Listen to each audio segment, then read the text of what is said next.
चलिए स्टार्ट करते हैं। बताइएगा, हिस्ट्री का होमवर्क है आज। इसमें चैप्टर है ना, क्या है, जैन धर्म है। कल जो है ना बौद्ध धर्म पूरा कंप्लीट कर चुके थे, 3 पार्ट में बौद्ध धर्म पढ़ लिए, पूरा कंप्लीट करवा दिए। और आज जो है ना डे 8वां का होमवर्क है। बताइएगा, जैन धर्म है, इसका डिटेल आप लोग पढ़ लीजिएगा। आगे डायरेक्ट आइए क्वेश्चन पे। डायरेक्ट इसका डिटेल जो बताइएगा, कुछ इंपॉर्टेंट प्रतीक है बताइएगा। तो बताइएगा कि प्रमुख जैन तीर्थंकर उसके प्रतीक चिन्ह है। बताइएगा कि ऋषभ देव का जो है प्रतीक चिन्ह क्या है। बताइए ऋषभ देव का प्रतीक चिन्ह तो क्या है, तो बैल है। क्या है, बैल। ठीक है, याद रखिएगा। बाकी डिटेल आप लोग पढ़ लीजिएगा जरूर। तो ऋषभ देव का बोलेगा तो बैल है, अजित नाथ का बोलेगा तो प्रतीक चिन्ह क्या है बताइए। तो क्या है, तो हाथी है। क्या है, हाथी। ठीक है। और संभवनाथ का बोलेगा तो क्या है, तो संभवनाथ का घोड़ा है, घोड़ा जिसको अश्व दिया हुआ है। ठीक है। और पद्मा प्रभव का बोलेगा तो क्या है प्रतीक चिन्ह, तो कमल है। क्या है, कमल। और सुपार्श्व नाथ का बोलेगा तो प्रतीक चिन्ह क्या है, तो साथिया, जिसको स्वास्तिक बोल सकते हैं, याद रखिएगा। और मल्लीनाथ का बोलेगा तो प्रतीक चिन्ह क्या है, तो कलश है। क्या है, कलश। और नमीनाथ का बोलेगा तो क्या है, नमीनाथ का तो नील कमल है। क्या है, नील कमल।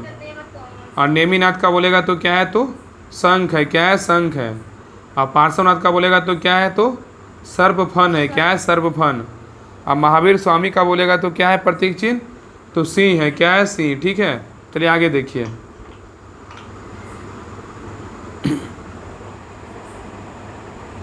चलिए बताइएगा, यहाँ पे कुछ जो है ना अन्य जैन ग्रंथ और उसके जो है ना रचनाकार है, मतलब जैन ग्रंथ दिया हुआ रचनाकार, उसके रचनाकार कौन थे। बताइए कल्पसूत्र के रचनाकार कौन है। बताइए कल्पसूत्र के रचनाकार बताइए क्या होगा, तो कौन है, तो भद्रबाहु है। कौन है, भद्रबाहु, याद रखिएगा। और स्यादवाद मंजरी के बोलेगा तो रचनाकार कौन है, तो मल्लीसेन है। कौन है, मल्लीसेन। अगर न्यायावतार बोलेगा तो न्यायावतार जैन ग्रंथ के रचनाकार कौन है, तो सिद्धसेन दिवाकर है। और न्याय दीपिका का बोलेगा तो रचनाकार कौन है, तो धर्मभूषण है। कौन है, धर्मभूषण। और पंच विसातिका का बोलेगा तो कौन है, पद्मानंदी है। कौन है, पद्मानंदी। और बताया कि परिशिष्ट परवन का बोलेगा तो कौन है, हेमचंद्र है। कौन है, हेमचंद्र। और द्रव्य संग्रह का बोलेगा तो कौन है, नेमीचंद्र है। कौन है, नेमीचंद्र। तत्वाधार का बोलेगा तो सूत्र का कौन है, उमा स्वामी है। और श्लोक वार्तिक का बोलेगा तो कौन है, विद्यानंद स्वामी है। और प्रवचन सार का बोलेगा तो कौन है, कुंद है। क्या है, कुंद। चलिए आगे आइए, देखिए आगे डिटेल दिया हुआ है। चलिए आगे बढ़िए।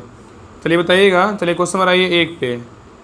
बताइएगा क्वेश्चन नंबर 1 कह रहा है कि जैन धर्म के संस्थापक बताइए कौन थे। बताइए क्या होगा, कौन थे, तो ऋषभ देव थे। कौन है, ऋषभ देव। अगर जैन धर्म के संस्थापक बोलेगा तो कौन है, ऋषभ देव है।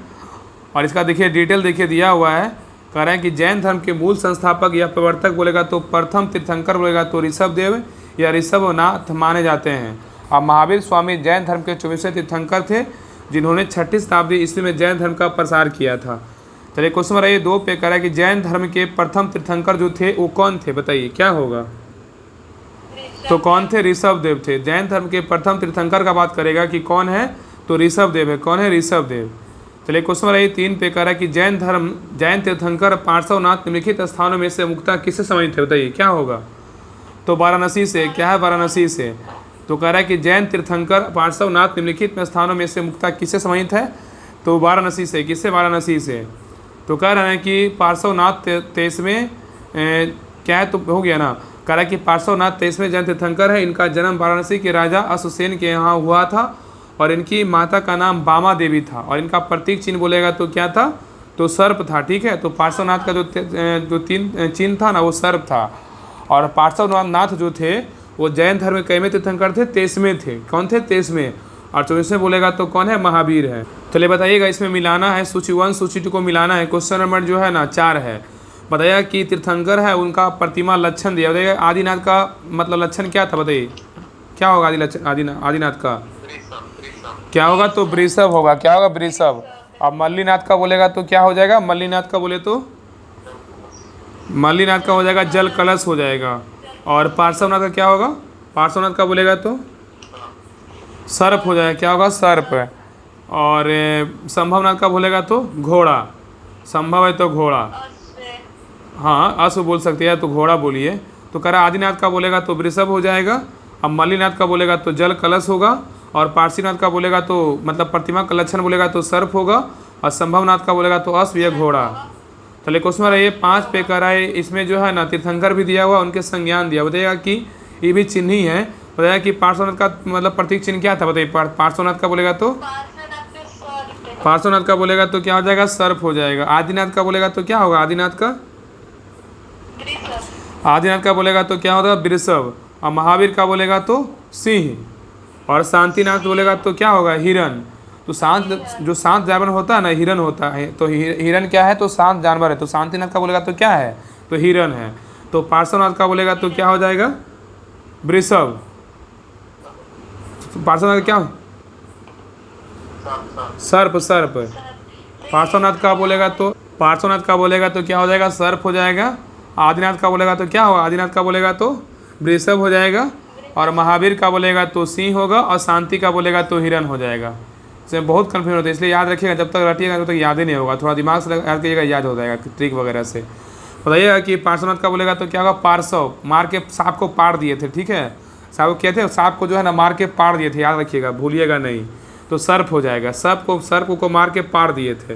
और आदिनाथ का बोलेगा तो वृषभ, और महावीर का बोलेगा तो सिंह, और शांतिनाथ का बोले शांत जानवर कौन होता है, तो हिरण होता है, बहुत शांत होता है हिरण। तो क्वेश्चन रहिए 6 पे कह रहा है, इसमें कौन जो है ना गलत है, इसमें सुमित नहीं है। बताइएगा कि इससे ऋषभनाथ का क्या है, बताइए। तो निर्वाण स्थल बोलेगा तो क्या है, अष्टापद है, यह सही है। ऋषभनाथ का बोलेगा तो अष्टापद सही है। और वासुपुज का बोलेगा तो क्या हो जाएगा, समेत शिखर, बिल्कुल क्या है, तो ये गलत है। क्या है, गलत है। वासुपुज का बोलेगा समेत शिखर, ये गलत है। लेकिन नेमिनाथ का बोलेगा तो ऊर्जा यंत्र, सही है। और महावीर का बोलेगा तो जो है ना निर्वाण स्थल कहाँ हुआ था, पावापुरी में, सही है। तो कह रहा है कि वासु पूजन अनाथ जैन धर्म के 12वें तीर्थंकर थे, और इनको निर्वाण चंपापुर में प्राप्त हुआ था। और शेष सभी युग में क्या है, तो सुमेलित है। तो क्वेश्चन रहा 7 पे कह रहा है कि इसमें मिलान करना है, मतलब मिलाना है कि श्रावस्ती जो है ना किनका तीर्थंकर था, बताइए। श्रावस्ती बोलेगा तो स्थल किनका है, संभवनाथ का बोलेगा तो क्या हो जाएगा, श्रावस्ती। काकंदी किसका है, काकंदी बोलेगा तो काकंदी बोलेगा तो सुवेदीनाथ हो जाएगा, ठीक है। अयोध्या बोलेगा किसका है, अयोध्या बोलेगा तो ऋषभनाथ। और पभोसा बोलेगा तो क्या हो जाएगा, पभोसा बोलेगा तो पद्म प्रभु, क्या होगा, पद्म प्रभु। चलिए आगे आइए। कह रहा है ना कि स्थल दिया, समझ तीर्थंकर दिया, बताया कि देखिए सर, यहाँ इसमें श्रावस्ती स्थल बोलेगा किसका है, संभवनाथ का है। काकंदी बोलेगा तो सुविधनाथ का है। अयोध्या बोलेगा तो ऋषभनाथ का है। और पभोसा बोलेगा तो पद्मा प्रभु का है, ठीक है। चलिए आगे आइए। चलिए आगे बताइएगा। क्वेश्चन नंबर 8 है, करा निम्नलिखित तीर्थंकरों पर विचार कीजिए तथा उनको सही कर्मों का व्यवस्थित कीजिए। बताइए इसमें कर्म के अनुसार सदाना है, कौन कौन होगा, बताइए। इसमें ना पहले अभिनंदन होगा, फिर पद्मप्रभ होगा, फिर हो जाएगा विमलनाथ, फिर होगा मुनि सुब्रतनाथ। तो इसका जो है ना क्या क्या हो जाएगा, इसका सही उत्तर क्या होगा, ऑप्शन नंबर क्या होगा, ए होगा। 1 4 2 3, ठीक है। 1 4 2 3 होगा तो पहले हो जाएगा अभिनंदन, उसके बाद हो जाएगा पद्मा प्रभम हो जाएगा, उसके बाद हो जाएगा विमलनाथ, उसके बाद क्या हो जाएगा, तो मुनि सुब्रत हो जाएगा। तो इसका सही उत्तर क्या होगा, ऑप्शन नंबर ए। तो ये कह रहा है ना कि जैन संस्थापकों को तीर्थंकर सबकी, जबकि मैं जैन महाप्रभु का निर्गत कहा गया है।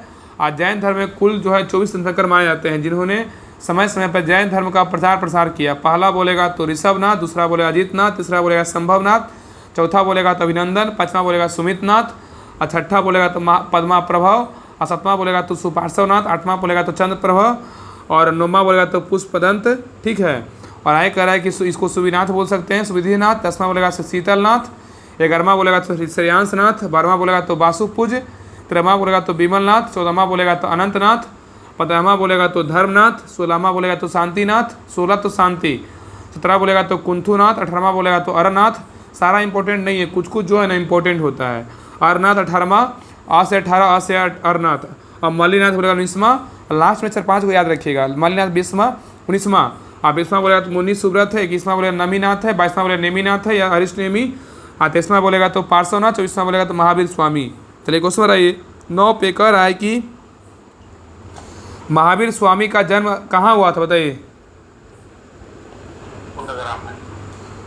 हाँ, तो कह रहा है ना कि महावीर जो है ना, महावीर स्वामी का जन्म कहाँ हुआ था, तो कुंडग्राम में हुआ था। कहाँ हुआ था, कुंडग्राम में हुआ। महावीर स्वामी का जन्म कहाँ हुआ था? तो ये हुआ था कुंडग्राम में हुआ था। कहाँ हुआ था? कुंडग्राम में। ठीक है, तो कह रहा है कि महावीर स्वामी का जन्म कुंडग्राम या कुंडग्राम में वैशाली के निकट लगभग 599 ईसा पूर्व में हुआ था और उनकी माता त्रिशला वैशाली के लिच्छवी गणराज के प्रमुख चेटक की बहन थी तथा पिता श्रीयाथ सिद्धार्थ ज्ञात्री सत्यों के संघ के प्रधान थे और उनके बड़े भाई नंदीवर्धन थे।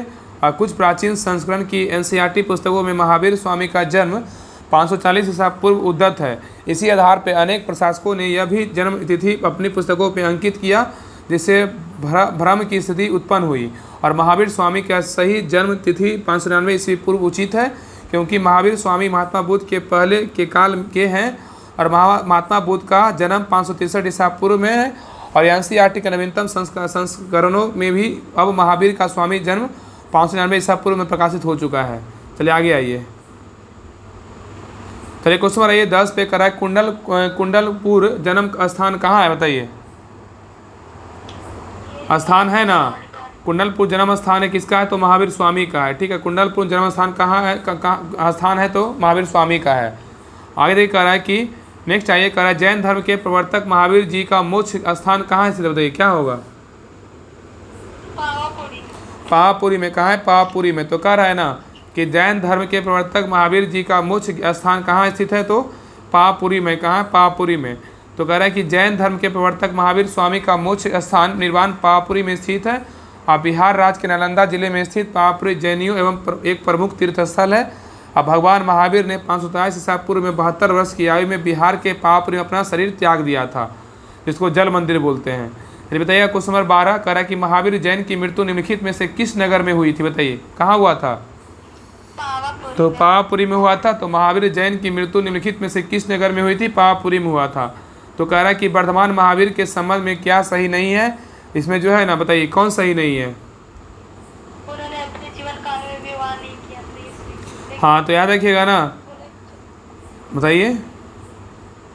उन्हें 24वां और अंतिम तीर्थंकर माना जाता। उनकी माता लिच्छवी के राजा चेतक की बहन थी और उन्होंने 527 ईसा पूर्व में पटना के नजदीक पावापुरी में ऐसा बोलिए कि पूरा घर जो है ना एकदम पूरा आवाज़ हो जाए। देखिए कह रहा है ना कि वर्तमान महावीर के संबंध में क्या सही नहीं है? तो उनका जो है ना, उन्होंने अपना जीवन काल में विवाह नहीं किया था, किए थे, इसलिए क्या है? गलत है। और उन्होंने 24वां एवं अंतिम तीर्थंकर माना जाता है महावीर स्वामी को, बिल्कुल सही है। और उनकी माता लिच्छवी के राजा चेतक की बहन थी, सही है। और उन्होंने 527 ईसा पूर्व में पटना के नजदीक पावापुरी में देह त्याग किया था। आगे देखिए कह रहा है कि वर्तमान महावीर का जन्म जो है ना 599 ईसा पूर्व में हुआ था और इनकी माता जो है ना लिच्छवी ये जो है ना राजा चेतक की बहन थी और यशोदा ने इनका विवाह हुआ था और इन्हें जैन धर्म का 24वां और अंतिम तीर्थंकर माना जाता है। और इन्होंने 527 ईसा पूर्व में पटना के नज़दीक पावापुरी में शरीर त्याग दिया था। चलिए क्वेश्चन नंबर 14 पे करा, तीर्थंकर शब्द संबंधित है किससे? बताइए क्या होगा? जैन से। जैन क्या है? जैन से है, जैन धर्म से। तीर्थंकर शब्द संबंधित है किससे? जैन से है। बताइएगा। नेक्स्ट कह रहा है, देखिए डिटेल देखिए कह रहा है कि तीर्थंकर शब्द जैन धर्म से संबंधित है और जैन धर्म में कुल 24 तीर्थंकर माने जाते हैं और जिन्होंने समय समय पर जैन धर्म का प्रचार प्रसार किया। और जैन धर्म के प्रथम तीर्थंकर ऋषभनाथ तथा अंतिम तीर्थंकर बोले तो महावीर स्वामी थे। तो क्वेश्चन नंबर 15 पे कह रहा है कि जैन तीर्थंकरों के क्रम में अंतिम कौन था? बताइए क्या होगा? महावीर थे। कौन थे? महावीर। तो कह रहा है जैन तीर्थंकरों के क्रम में अंतिम कौन था? तो महावीर थे। आगे कह रहा है निम्नलिखित में से कौन एक जैन तीर्थंकर नहीं था? बताइए कौन नहीं था? नाथ मुनि नहीं था, लेकिन चंद्र प्रभु नेमी संभव। तो कह रहा है ना कि निम्नलिखित में से कौन एक जैन तीर्थंकर नहीं था? तो नाथ मुनि नहीं थे, लेकिन चंद्र प्रभु संभव और नेमी थे। तो कह रहा है कि नाथ मुनि जो है जैन तीर्थंकर नहीं थे, विकल्प में शेष सभी से जैन तीर्थंकर थे। चलिए क्वेश्चन 17 पे कह रहा है कि प्रभास गिरी जिनका तीर्थ स्थल है वे हैं। बताइए क्या है? बताइए जैन। क्या है? तो जैन है। क्या है? जैन। तो कह रहा है ना कि प्रभास गिरी जिनका तीर्थ स्थल है वे हैं तो जैन है। क्या है? जैन। तो कह रहा है कि प्रभास गिरी उत्तर प्रदेश के कौशाम्बी में स्थित जैन तीर्थ स्थल है और कौशाम्बी का प्रभास गिरी स्थल 6वें जैन तीर्थंकर पद्म प्रभाव से संबंधित है। आगे क्वेश्चन नंबर 18 कह रहा है कि जैन धर्म में पूर्ण ज्ञान के लिए क्या शब्द है? बताइए पूर्ण ज्ञान के लिए कैवल्य। क्या है? कैवल्य। इसे बहुत बार क्वेश्चन पूछा गया है। तो कह रहा है कि जैन धर्म में पूर्ण ज्ञान के लिए क्या शब्द है? तो कैवल्य है। आज जो है ना पूरा जैन धर्म पूरा खत्म हो जाएगा, क्लियर हो जाएगा, सारा जैन धर्म पूरा खत्म हो जाएगा एक इस होमवर्क में। तो कह रहे हैं कि जैन धर्म में पूर्ण ज्ञान के लिए कैवल्य शब्द का प्रयोग किया गया है और महावीर स्वामी को 12 वर्षों की कठोर तपस्या तथा साधना के पश्चात जीविका ग्राम के समीप ऋजुपालिका नदी के तट पर 1 साल वृक्ष नीचे केवल पूर्ण ज्ञान प्राप्त हुआ था और फलता ये केवलिन कहलाए थे। ठीक है, याद रखिएगा। चलिए क्वेश्चन नंबर आइए 19 पे कह रहा है कि महावीर स्वामी को किस नदी के तट पर ज्ञानोदय प्राप्त हुआ था? बताइए क्या होगा? ऋजुपालिका नदी है, याद रखिएगा। ठीक है, तो कह रहा है महावीर स्वामी को किस नदी के तट पर ज्ञानोदय प्राप्त हुआ था? ऋजुपालिका। तो कह रहा है ना, नेक्स्ट देखिए आइए। चलिए क्वेश्चन नंबर आइए नेक्स्ट पे। चलिए क्वेश्चन नंबर 20 पे कह रहा है त्रिरत्न सिद्धांत सम्यक धारण सम्यक चरित्र सम्यक ज्ञान जिस धर्म की महिमा है वह है क्या? तो जैन धर्म है। क्या है? जैन धर्म है। तो कह रहा है त्रिरत्न सिद्धांत सम्यक धारण सम्यक चरित्र एवं सम्यक ज्ञान जिस धर्म की महिमा है वह है तो जैन धर्म है। तो कह रहा है जैन धर्म में मोक्ष के लिए 3 आवश्यक साधन बताए गए हैं। कौन कौन है? तो सम्यक धारण है, जिसको दर्शन बोल सकते हैं, सम्यक चरित्र है, सम्यक ज्ञान है। सम्यक ज्ञान, सम्यक चरित्र, सम्यक दर्शन है। ठीक है, और इन तीनों को जैन धर्म में त्रिरत्न की संज्ञा दी गई है। चलिए क्वेश्चन नंबर 21 पे कह रहा है कि त्रिरत्न या 3 रत्न जैसे सटीक ज्ञान, सच्ची आस्था और सटीक क्रिया इनमें से किससे संबंधित है? बताइए क्या होगा? जैन धर्म से है। तो कह रहा है त्रिरत्न या 3 रत्न जैसे सटीक ज्ञान, सच्ची आस्था और सटीक क्रिया इनमें से किससे संबंधित है? तो जैन धर्म से है। आइए 22 नंबर क्वेश्चन पे कौन सा दर्शन त्रिरत्न को मानता है? बताइए क्या होगा? इसका स्टार दिया हुआ है, देखिए जैन दर्शन होगा। देखिए पढ़ते हैं इसका डिटेल। ये कह रहे हैं जैन धर्म मतलब जैन दर्शन में मोक्ष के लिए 3 साधन आवश्यक बताए गए हैं और ये है सम्यक दर्शन, सम्यक ज्ञान, सम्यक चरित्र है। और इन तीनों को जैन धर्म में त्रिरत्न की संज्ञा दी गई है। और बुद्ध धर्म एवं संघ बौद्ध दर्शन में त्रिरत्न माने जाते हैं। अतः छत्तीसगढ़ लोक सेवा आयोग ने इस प्रश्न का मूल्यांकन से बाहर कर दिया। वाह। चलिए क्वेश्चन नंबर 23 पे करा अनुव्रत सिद्धांत का प्रतिपादन किया था किसने? बताइए। जैन धर्म ने। कहला कि अनुव्रत सिद्धांत का प्रतिपादन किसने किया? जैन धर्म ने। तो कह रहा है कि जैन धर्म में 5 महाव्रत, अहिंसा, सत्य, महाचर्य, आस्तेय एवं अपरिग्रह की व्यवस्था की गई है। और जैन धर्म में गृहस्थों के लिए 5 महाव्रत अनुव्रत के रूप में व्यवहृत हुआ है, क्योंकि संसार में रहते हुए इन महाव्रतों का पूर्णतः पालन करना संभव नहीं है। इसलिए आंशिक रूप से इन अनुव्रत के पालन हेतु कहा गया कि ये 5 अनुव्रत है। कौन कौन है? अहिंसा अनुव्रत, सत्यानुव्रत, आस्तेय अनुव्रत और ब्रह्मचर्य अनुव्रत और अपरिग्रह अनुव्रत। चलिए आगे आइए। कह रहा है क्वेश्चन नंबर 24 है, कह रहा है स्यादवाद सिद्धांत है। क्या है? बताइए किसका है? बताइए। जैन धर्म का। किसका है? जैन धर्म का। ठीक है, तो कह रहा है कि महावीर स्वामी जैन धर्म के 24 तीर्थंकर थे। इन्होंने वेदों को अपौरुषेयता स्वीकार करने से इनकार कर दिया तथा धार्मिक सामाजिक रूढ़ियों एवं पाखंडों को विरोध किया और उन्हें आत्मवादी तथा नास्तिकों के एकांतिक मतों को छोड़कर बीच का मार्ग अपनाया, जिसे स्यादवाद कहा गया है। और स्यादवाद को संपदीय भगनीय के नाम से जानते हैं और यह ज्ञान की सभ्यता का सिद्धांत है। चलिए समझिए 25 पे कह रहा है स्यादवाद संबंधित है किससे? बताइए किससे है? तो जैन से है।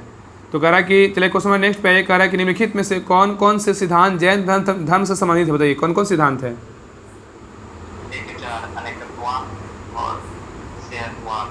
तो कह रहा है कि निम्नलिखित में से कौन कौन से सिद्धांत जैन धर्म से संबंधित है? तो अनेकांतवाद है और क्या है? तो क्या होगा? एक होगा स्यादवाद। स्यादवाद अनेकांतवाद किसका सिद्धांत है? तो जैन धर्म का सिद्धांत है। तो कह रहा है ना कि अनेकांतवाद एवं स्यादवाद जैन धर्म संबंधित है। और महावीर स्वामी ने आत्मवादियों तथा नास्तिकों के एकांतिक मतों को छोड़कर बीच का मार्ग अपनाया, जिसे स्यादवाद कहा गया है।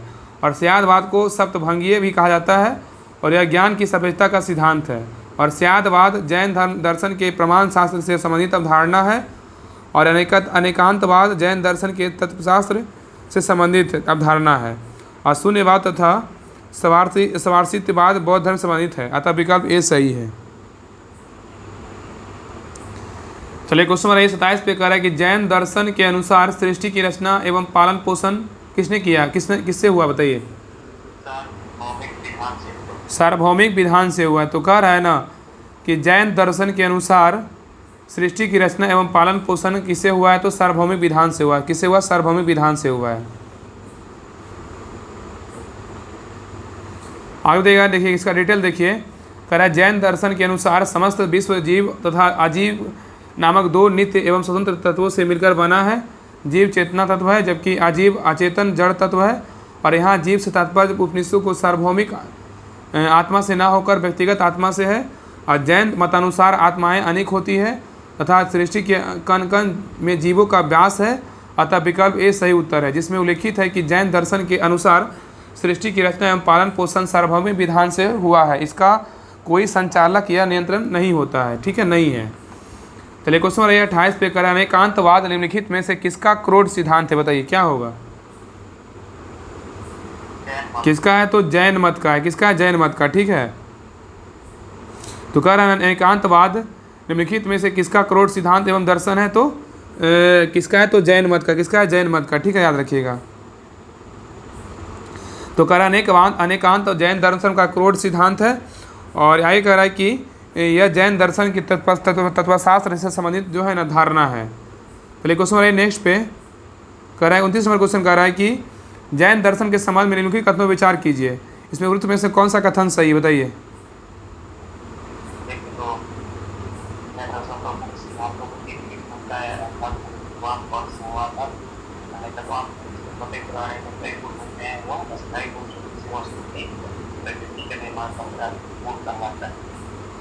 तो कह रहा है ना कि जैन दर्शन के संबंध में निम्नलिखित में से कथन विचार कीजिए, इसमें कौन सा कथन बिल्कुल सही है? इसका सही उत्तर क्या होगा? कह रहा है पहला कह रहा है कि कह रहा है जैन दर्शन को दो मुख्य सिद्धांतों के इर्द गिर्द घूमता है, अर्थात अनेकांतवाद और स्यादवाद है। सही है।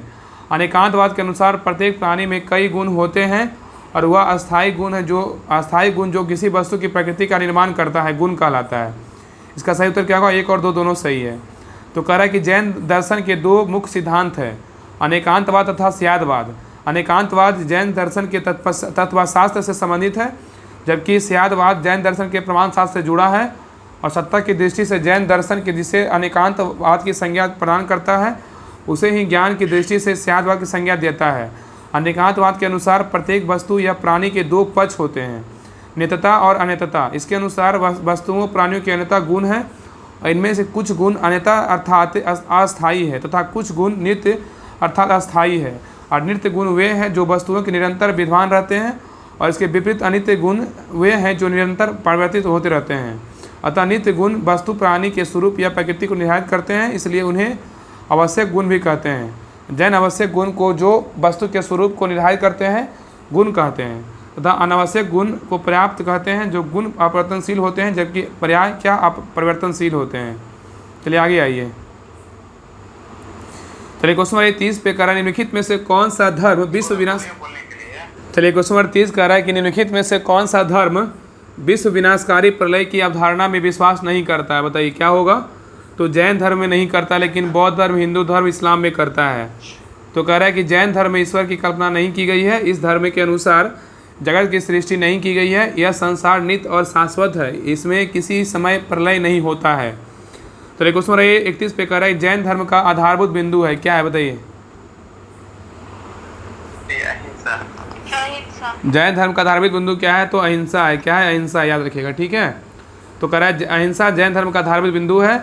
और जैन धर्म में सम्यक चरित्र के अंतर्गत जो है ना इसमें कह रहा है कि अंतर्गत परिवारजकों अथवा तापसों के लिए अहिंसा, सत्य, अस्तेय, ब्रह्मचर्य एवं अपरिग्रह नामक 5 महाव्रत की व्यवस्था की गई है, याद रखिएगा। आगे क्वेश्चन नेक्स्ट पे कह रहा है 25 नंबर क्वेश्चन कह रहा है कि आपने किसका एक संप्रदाय? बताइए। आपनीय जो है ना किसका संप्रदाय है? तो जैन धर्म का है। किसका है? जैन धर्म का, याद रखिएगा। आगे कह रहा है कि आपनीय जैन धर्म का एक संप्रदाय था और जिसकी उत्पत्ति यद्यपि दिगंबर संप्रदाय से हुई थी, तथापि यह संप्रदाय कतिपय स्वयंवर मान्यताओं का भी पालन करता है। ठीक है, चलिए आगे आइए। चलिए क्वेश्चन नंबर 30 पे कह रहा है कि भारत की धार्मिक प्रथाओं के संदर्भ में स्थान कवासी संप्रदाय का संबंध किससे? बताइए। हाँ, किससे? तो जैन धर्म से। ठीक है, तो कह रहा है ना कि भारत की धार्मिक प्रथाओं के संदर्भ में स्थान कवासी संप्रदाय का संबंध किससे है? तो जैन धर्म से। किससे? तो जैन धर्म से, याद रखिएगा। ठीक है, सॉरी जैन मत से है, जैन मत से। तो कह रहा है कि स्थान कवासी श्वेतांबर जैनों का एक संप्रदाय है और यह संप्रदाय अपने पूर्ववर्ती सुधारवादी संप्रदाय लोका जिसकी स्थापना लोकांसा ने की थी, जो उससे उत्पन्न हुआ है। यह संप्रदाय के लोग मूर्तियों की पूजा नहीं करते थे, याद रखिएगा। ला गया ये कह रहा है 34 नंबर क्वेश्चन कर रहा है, कह रहा है निम्नलिखित में से कौन सबसे पूर्वकालिक जैन ग्रंथ कहलाता था, बताइए क्या होगा। तो क्या होगा, कह रहा है कि निम्नलिखित में से कौन सबसे पूर्णकालिक जैन ग्रंथ कहलाता था। इसका सही उत्तर होगा 14 पूर्व से। तो कह रहा है 14 पूर्व प्राचीनतम जैन ग्रंथ है। अंतिम नंद राजा के समय में सभूति, विजय तथा भद्रबाहु जैन ग्रंथ के अध्यक्ष थे तथा ये ही महावीर द्वारा प्रदत्त 14 पूर्वों के विषय में जानने वाले अंतिम व्यक्ति थे। ठीक है, याद रखिएगा। चलिए आगे आइए। कह रहा है कि 34 से 35 में क्वेश्चन है कि मैं कह रहा है कि प्रारंभिक जैन साहित्य निम्नलिखित में से किस भाषा में लिखे गए थे, बताइए क्या होगा। क्या होगा, तो अर्धमगधी होगा। क्या होगा, अर्धमगधी। ठीक है, तो कह रहा है कि प्रारंभिक जैन साहित्य निम्नलिखित में से किस भाषा में लिखे गए थे, तो अर्धमगधी। आगे कह रहा है कि प्रायः सभी प्रारंभिक धार्मिक जैन साहित्य अर्धमगधी भाषा में लिखे गए और इसके 12 अंग अर्धमगधी में ही है।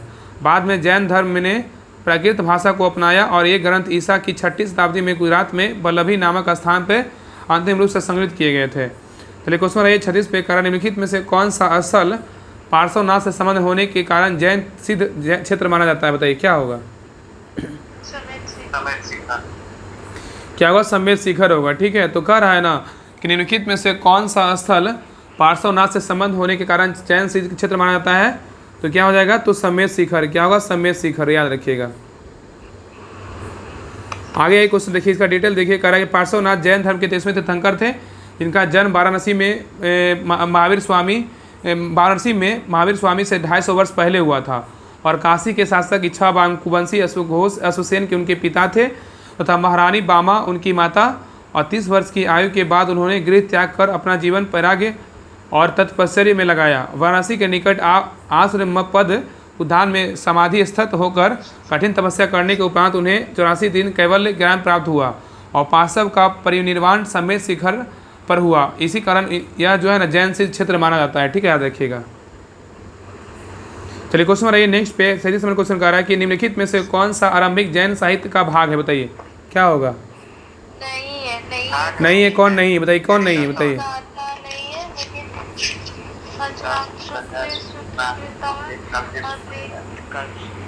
तो कह रहा है कि निम्नलिखित में से कौन सा आरंभिक जैन साहित्य का भाग नहीं है, तो थेरी गाथा नहीं है, लेकिन अचारांग सूत्र है, सूत्र कीर्तांग है, बृहद कल्प सूत्र है, याद रखिएगा। ठीक है, चलिए आगे आइए।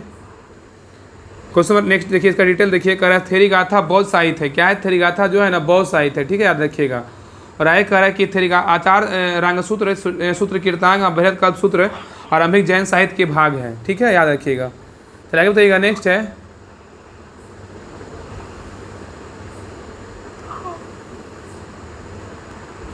चलिए क्वेश्चन नेक्स्ट पे कह रहा है कि जैन संप्रदाय में प्रथम विभाजन के समय श्वेतांबर संप्रदाय के संस्थापक कौन थे, बताइए क्या थे, तो स्थूलभद्र थे। कौन थे, स्थूलभद्र। ठीक है, तो कह रहा है जैन संप्रदाय में प्रथम विभाजन के समय श्वेतांबर संप्रदाय के संस्थापक कौन थे, स्थूलभद्र थे। तो कह रहा है कि मौर्य काल में मगध में अत्यंत भीषण दुर्भिक्ष अकाल पड़ा, फलता वहाँ रहने वाले जैन संघ के भद्रबाहु अपने अनुयायियों को लेकर दक्षिण चले गए। अकाल समाप्त होने के बाद भद्रबाहु अपने अनुयायियों के साथ पुनः यहाँ लौट आए, किंतु जैन संघ के नियमों को लेकर भद्रबाहु और स्थूलभद्र के बीच मत वैभिन्न हो गया। स्थूलभद्र अकाल के समय मगध में ही रहे और उनके अनुयायी भी वही थे। उन्होंने अपने अनुयायियों को सफ़ेद वस्त्र धारण करने के लिए निर्देश दिया, किंतु भद्रबाहु ने निर्वस्त्र रहने के लिए अपने अनुयायियों को शिक्षा दी। इस प्रकार जैन संघ में दो संप्रदाय विकसित हुए, श्वेतांबर और क्या हुए, दिगंबर हुए। चलिए क्वेश्चन नंबर 39 पे कह रहा है कि भगवान महावीर का जो प्रथम शिष्य था वो कौन था, बताइए कौन था, जमाली। कौन था, जमाली, याद रखिएगा। ठीक है, जमाली। तो कह रहा है ना कि भगवान महावीर का जो प्रथम शिष्य था कौन था, जमाली था। कौन था, जमाली। आगे कह रहा है भगवान महावीर जो है ना, भगवान महावीर का जन्म जातिक क्षत्रियों के संघ के प्रधान सिद्धार्थ के यहाँ 599 ईसा पूर्व में हुआ था और उनकी पत्नी का नाम यशोदा था। उनसे प्रदर्शना नामक एक पुत्री उत्पन्न हुई। उस पुत्री का विवाह जमाली नामक व्यक्ति से हुआ था, जो बाद में महावीर स्वामी का अनुयायी बन गया और इनका प्रथम शिष्य भी था। ठीक है, याद रखिएगा। चलिए आगे बताइएगा। नेक्स्ट है कह रहा है 40 नंबर क्वेश्चन, महावीर का प्रथम अनुयायी कौन था बताइए, महावीर का प्रथम अनुयायी। जमाली। हाँ, तो महावीर का प्रथम अनुयायी बोलेगा तो कौन था, तो जमाली था। कौन था, जमाली। आगे कह रहा है किस जैन सभा में अंतिम रूप से श्वेतांबर आगम का संप्रदान हुआ था बताइए, क्या होगा। पाटलिपुत्र। क्या होगा, तो पाटलिपुत्र होगा। क्या होगा, पाटलिपुत्र। ठीक है, याद रखिएगा। तो कह रहा है ना कि देखिए, कह रहा है कि चंद्रगुप्त मौर्य के शासनकाल में पाटलिपुत्र में प्रथम जैन संगीति आयोजित किया गया था, और जिसमें श्वेतांबर आगम का संपादन किया गया था, क्योंकि प्राचीन जैन शास्त्र नष्ट हो गए थे, अतः उन्हें पुनः एकत्र करने के लिए चतुर्थ शताब्दी ईसा पूर्व में इस प्रथम जैन महासभा का आयोजन किया गया, जैसे भद्रबाहु ने अनुयायियों ने भाग लिया था, भाग नहीं लिया था। चलिए आगे देखिए। चलिए क्वेश्चन रही 42 पे, कह रहा है कि निम्नलिखित में से किस स्थान पे प्रथम जैन साहित्य जैन परिषद का आयोजन हुआ था बताइए, क्या होगा। क्या होगा, पाटलिपुत्र। क्या होगा, पाटलिपुत्र। ठीक है, पाटलिपुत्र होगा। तो कह रहा है ना कि निम्नलिखित में से किस स्थान पे प्रथम जैन परिषद का आयोजन हुआ था, पाटलिपुत्र। नेक्स्ट है, ये कह रहा है कि जैन साहित्य से संबंधित निम्नलिखित कथनों पर पढ़िए और सटीक विकल्प को चुनिए। कथन कह रहा है श्वेतांबर धर्मसूत्र में 12 अंग शामिल थे, क्या सही है बताइए। सही है। सही है ना। और बताइएगा कि कथन 2 कह रहा है श्वेतांबर परंपरा के अनुसार इन अंगों का संकलन बल्लभी में आयोजित एक धर्म महासभा में किया गया था, क्या सही है। क्या होगा बताइए। ये गलत है ना, कथन 1 सही है और जो है ना, लेकिन कथन 2 क्या है, तो गलत है। इसका सही उत्तर क्या होगा, ऑप्शन नंबर डी होगा। ठीक है। तो कह रहा है कि श्वेतांबर और मतानुयायियों ने प्रथम जैन संगीति जो 310 ईसा पूर्व में पाटलिपुत्र में हुआ था, और में 12 अंगों का संकलन किया गया था। दिगंबरों का मानना था कि महावीर की शिक्षाएं या 12 अंगों का ज्ञान लुप्त हो चुका है। इन्होंने इन सभा में भाग नहीं लिया था, अतः कथन 1 सत्य, कथन 2 क्या है, गलत है। आगे कह रहा है निम्नलिखित कथनों विचार कीजिए। इसमें कह रहा है पहला, इसमें कह रहा है कौन सा कथन सही है बताइए, इसमें कौन सा कथन सही है।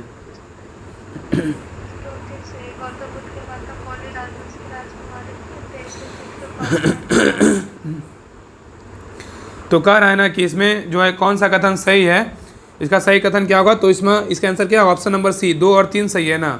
तो कह रहा है महावीर वर्तमान महावीर की माता लिच्छवी के मुख्य चटक की पुत्री थी, ये गलत है। ठीक है। और आगे कह रहा है कि गौतम बुद्ध की माता कोलिय राजवंश की राजकुमारी थी, बिल्कुल सही है। और 23वें तीर्थंकर बोलेगा तो पार्श्वनाथ बनारस से थे, बिल्कुल क्या है, तो सही है। तो कह रहा है कि वर्धमान महावीर की माता त्रिशला थी, और यह बेहतता वैशाली की लिच्छवी कुल के प्रमुख चेटक की बहन थी, ना कि पुत्री थी, बहन थी। ठीक है। इसी कारण मातृपक्ष में वह मगध के हरेक शासक बिंबिसार तथा अजातशत्रु के निकट संबंधी थे, और द्वितीय कथन सही है। 23वें तीर्थंकर पार्श्वनाथ का जन्म वाराणसी में भगवान महावीर से लगभग 250 वर्ष पूर्व हुआ था। इस प्रकार सी क्या है, सही उत्तर है। चलिए आगे आइए नेक्स्ट क्वेश्चन पे।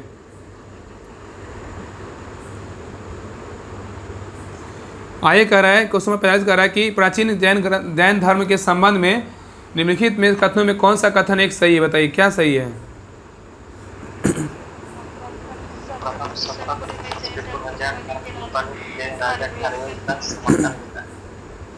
तो कह रहा है ना कि प्राचीन जैन धर्म के संबंध में निम्नलिखित कथनों पे कौन सा कथन सही है, इसका कथन कौन सही है। देखिए इसका राइट आंसर क्या होगा, ऑप्शन नंबर सी होगा। देखिए कह रहा है इसमें जो है ना, प्रथम शतक ईसा पूर्व में जैन धर्म को कलिंग के राजा खारवेल का समर्थन मिला, ये क्या है, तो सही है। प्राचीन जैन धर्म के संबंध में बोल रहा है कौन सा कथन सही है, तो केवल सी सही है।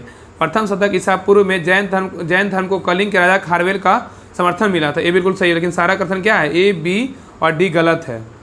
तो आगे कह रहा है कि दक्षिण भारत में जैन धर्म का प्रचार आचार्य भद्रबाहु एवं उनके शिष्यों द्वारा हुआ था, और भद्रबाहु के समर्थक दिगंबर कहलाए। उन्होंने पाटलिपुत्र में आयोजित जैन धर्म की प्रथम महासभा में भाग नहीं लिया था, जबकि कलिंग का चेदी वंशकीय शासक खारवेल जैन धर्म का अनुयायी था। उसने जैन साधुओं का संरक्षण प्रदान किया और उनके निर्वाह के लिए बरभूत दान दिए तथा उनके रहने के लिए आरामदायक निवास स्थान बनवाए, और उसने भुवनेश्वर के पास उदयगिरी तथा खंडगिरी पहाड़ियों को काटवाकर जैन भिक्षुओं के निवास के लिए गुहा विहार बनवाए थे। जैन धर्म की प्रारंभिक अवस्था में चित्र पूजा या मूर्ति पूजा प्रचलित नहीं थी।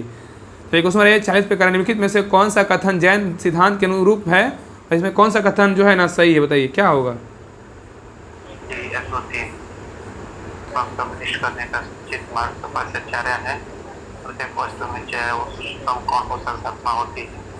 परमात्मा का विनाशक है और आवश्यक इसका अंत करना चाहिए। तो इसमें जो है ना, इसमें 1, 2, 3 तीनों कथन क्या है, तो सही है। तो कह रहा है कि इसमें कौन कथन सही है, तो कर्म को विनष्ट करने का सूचित मार्ग तपस्या है, बिल्कुल सही है। और प्रत्येक वस्तु में चाहे वह सूक्ष्म कण हो आत्मा होती है, और कर्म आत्मा का विनाशक है और अवश्य इसका अंत करना चाहिए। इसका सही उत्तर 1, 2, 3 तीनों है।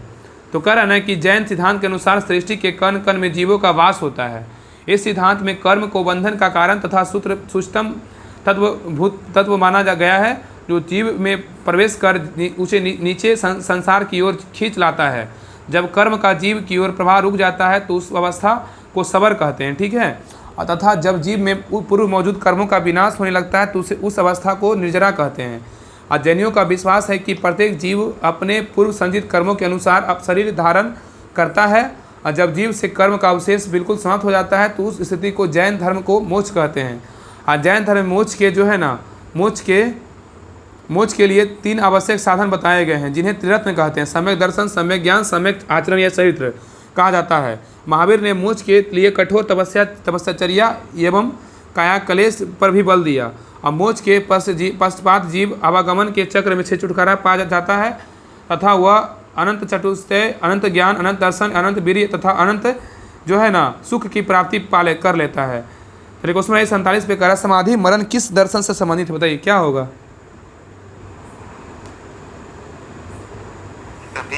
समाधि मरण जो है ना वो किस दर्शन संबंधित है, तो इसका सही उत्तर होगा जैन दर्शन। क्या होगा, जैन दर्शन, ठीक है, याद रखिएगा। आगे कह रहा है संलेखना समाधि मरण या संथारा जीवन के अंतिम समय में मृत्यु निकट जानकर स्वेच्छा से अपनाई जाने वाली एक जैन प्रथा है, और व्यक्ति को यह नहीं लगता है कि वह मृत्यु के करीब है तो वह खुद खाना पीना त्याग देता है। इसे दिगंबर जैन शास्त्र के अनुसार समाधि मरण या संलेखना कहा जाता है। श्वेतांबर साधना पत्ति में इसे संथारा कहा जाता है। चलिए क्वेश्चन नंबर 48 पे करा, निम्नलिखित कथनों विचार कीजिए, इसमें कौन सा कथन सही है, बताइए। केवल 2 पूर्वी भारत के 5 शासक बौद्ध मत के समर्थक थे। तो कह रहे हैं कि इसमें कौन सा कथन सही है, तो केवल 2 क्या है, सही है। दक्षिण भारत के इक्ष्वाकु शासक बौद्ध मत के विरोधक थे, सही ये जो है ना गलत है। और इसमें दूसरा नंबर क्या बोल रहा है, पूर्व भारत के 5 शासक बौद्ध मत के समर्थक थे, क्या है, बिल्कुल सही है। क्या है, सही है, ठीक है, याद रखिएगा। चलिए आगे आइए। तो कह रहा है नेक्स्ट देखिए, कह रहा है कि दक्षिण में 3री और 4th शताब्दी के दौरान आर्ध में इक्ष्वाकु वंश का शासन था। और आगे कह रहा है इस वंश के सभी शासकों की लगभग सभी रानियां बौद्ध मतामली थी। इन्होंने नागार्जुन कोंडा में बौद्ध स्मारकों के निर्माण में अपना योगदान दिया। यद्यपि इक्ष्वाकुओं में बौद्धिक धर्म का पालन किया, किंतु इन्होंने साथ ही बौद्ध धर्म का समर्थन भी किया। बंगाल पाल शासक के दौरान बंगाल महत्वपूर्ण बौद्ध केंद्र के रूप में उभरा, और ऐसा पाल वंश के द्वारा बौद्ध मत के समर्थन के कारण संभव हुआ। इसलिए कथन 1 गलत है, लेकिन कथन 2 क्या है, बिल्कुल सही है, ठीक है, याद रखिएगा। चलिए क्वेश्चन आइए नेक्स्ट पे, कह रहा है कि आजीवक संप्रदाय के संस्थापक कौन थे, बताइए क्या होगा। क्या हो जाएगा, मखली गोसाल। क्या है, मखली गोसाल, ठीक है। तो कह रहा है आजीवक संप्रदाय के जो संस्थापक थे ना कौन थे, मखली गोसाल थे। कौन थे, मखली गोसाल, ठीक है, याद रखिएगा। चलिए आगे आइए। चलिए क्वेश्चन नेक्स्ट देखिए, इसका डिटेल देखिए। कह रहा है कि मखली गोसाल प्रारंभ में महावीर के शिष्य थे, किंतु बाद में मतभेद के चलते इन्होंने महावीर की शिष्यता त्याग दी। विभिन्न स्रोत नदवंशक एवं किंस चचिक नामक आजीवक आचार्यों का उल्लेख करते हैं, जो मखली पुत्र गोसाल से पूर्व भी कार्यरत थे। इसका अभिप्राय है कि गोसाल से पहले भी आजीवक संप्रदाय उपस्थित था। संभवतः इस सर्वप्रथम लोकप्रिय गोसाल द्वारा दिलाई गई, अतः इन्हें ही परंपरानुसार आजीवक संप्रदाय का प्रवर्तक माना गया। इसका मत नियतिवाद या भाग्यवाद कहा जाता है, जिसके अनुसार संसार की प्रत्येक वस्तु भाग्य द्वारा पूर्व नियंत्रित एवं संचालित होती है। चलिए क्वेश्चन 50 पे करा, निम्नलिखित में से किसने प्रतिपादित किया कि भाग्य ही सब कुछ निर्धारित करता है, मनुष्य असमर्थ होता है, बताइए। आजीवकों ने। क्या होगा, आजीवकों ने, ठीक है। तो कह रहा है कि निम्नलिखित में से किसने प्रतिपादित किया कि भाग्य ही सब कुछ निर्धारित करता है, मनुष्य असमर्थ होता है, तो आजीवकों ने। आय कर संप्रदाय जो नियमित नियति की अटलता में विश्वास करता है वो कौन है, बताइए क्या है, आजीवक। क्या होगा, आजीवक। तो कह रहा है संप्रदाय जो नियति की अटलता में विश्वास करता था वो क्या है, तो आजीवक है।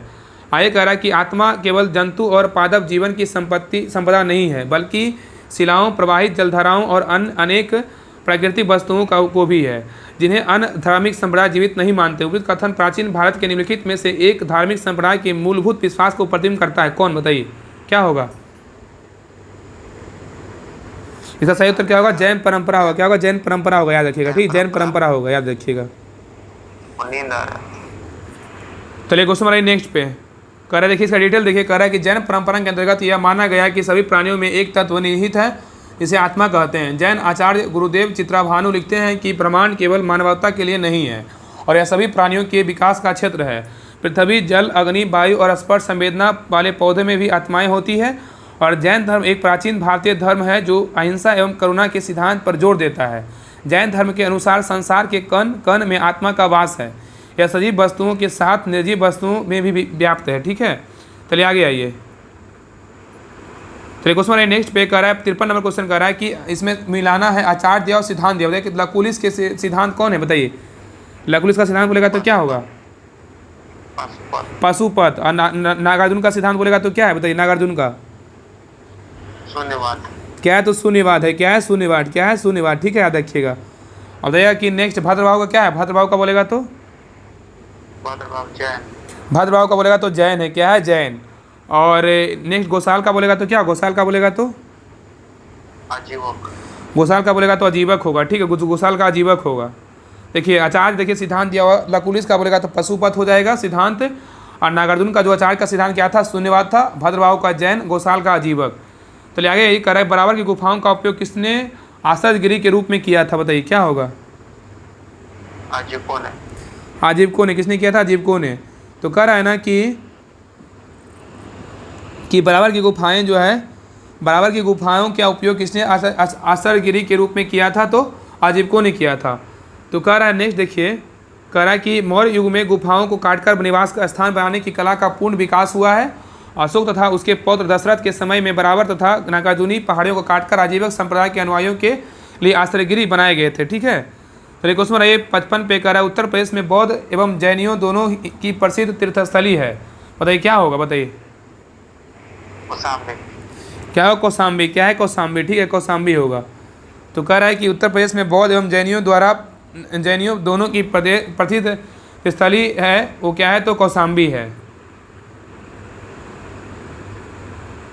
ये कह रहा है कि प्रयाग इलाहाबाद के दक्षिण पश्चिम में लगभग 55 किलोमीटर मतलब 34.17 मील की दूरी पर स्थित कोसम नामक स्थान ही प्राचीन काल का कौशाम्बी था।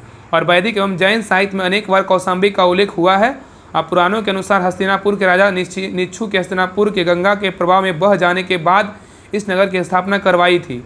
जैन ग्रंथ के अनुसार कुसाम नामक वृक्षों की अधिकता के कारण इस नगर का नाम कौशाम्बी पड़ा।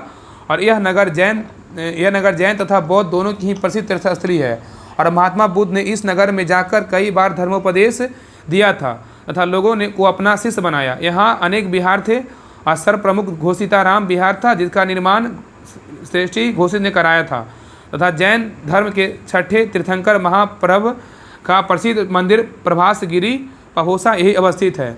चलिए क्वेश्चन आइए 56 पे कह रहा है, निम्नलिखित में से कौन सा कथन सही नहीं है? बताइए कौन सा कथन सही नहीं है?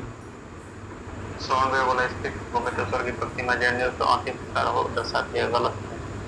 भारत के सबसे बड़ा बौद्ध मठ उत्तर प्रदेश में। तो कह रहा है निम्नलिखित में से कौन सा कथन सही नहीं है? इसमें एक कथन क्या बोल रहा है कि श्रवण बेलगोला स्थित गोमतेश्वर की प्रतिमा जैनियों के अंतिम तीर्थंकर को दर्शाती है। क्या है? तो गलत है। ठीक है, इसमें सही क्या है? तो भारत का सबसे बड़ा बौद्ध मठ अरुणाचल प्रदेश में है। बिल्कुल सही है। तो भारत का सबसे बड़ा मठ बोलेगा तो अरुणाचल प्रदेश में स्थित है। और खजुराहों के मंदिर बोलेगा चंदेल राजाओं के द्वारा बनवाए गए थे। और होयसर मंदिर शिव को समर्पित है। आगे कह रहा है कि श्रवण बेलगोला कर्नाटक राज्य में स्थित है। और यहाँ गंग शासक रजमल चतुर्थ पंचमल के शासनकाल में चामुंड राय नामक मंत्री ने लगभग 981 ईस्वी में बाहुबली गोमतेश्वर की विशालकाय लगभग 18 मीटर ऊंची जैन मूर्ति का निर्माण कराया था। और बाहुबली प्रथम जैन तीर्थंकर ऋषभनाथ के पुत्र माने जाते हैं। और अन्य तीनों कथन क्या है? तो सही है। चलिए क्वेश्चन आइए 57 पे कह रहा है कि श्रवण बेलगोला में गोमतेश्वर की विशाल प्रतिमा किसने स्थापित किया था? बताइए। चामुंड राय ने किया था। कौन किया था? चामुंड राय ने। कह रहा है कि श्रवण बेलगोला में गोमतेश्वर की विशाल प्रतिमा किसने स्थापित किया था? चामुंड राय ने किया था। आगे कह रहा है क्वेश्चन नंबर 58 कह रहा है कि महान धार्मिक घटना महामस्त का अभिषेक निम्नलिखित में से किसे संबंधित है और किस लिए की जाती है? बताइए। बाहुबली के लिए। तो कह रहा है महान धार्मिक घटना महामस्त काव्य से निम्नलिखित में से किससे संबंधित है और किसके लिए की जाती है, तो बाहुबली के लिए, याद रखिएगा, ठीक है। तो ये होमवर्क था जैन धर्म का, सारा जो है ना समाप्त हो गया, और बाकी इसका रिवीजन कर लीजिएगा, सारा जो अच्छे से याद हो जाएगा, ठीक है ना। और सारा तो याद हो ही गया होगा। अगला जो होमवर्क कंप्लीट करेंगे वो ज्योग्राफी का। ये जैन धर्म जो है ना पूरा खत्म हो गया, ठीक है। और इसका जो PDF डाला हुआ है इसका डिटेल पढ़ लीजिएगा एक बार, सारा जो है ना और भी कंसेप्ट क्लियर हो जाएगा। PDF तो ग्रुप में डाला हुआ है ही है, पढ़ लीजिएगा सभी लोग।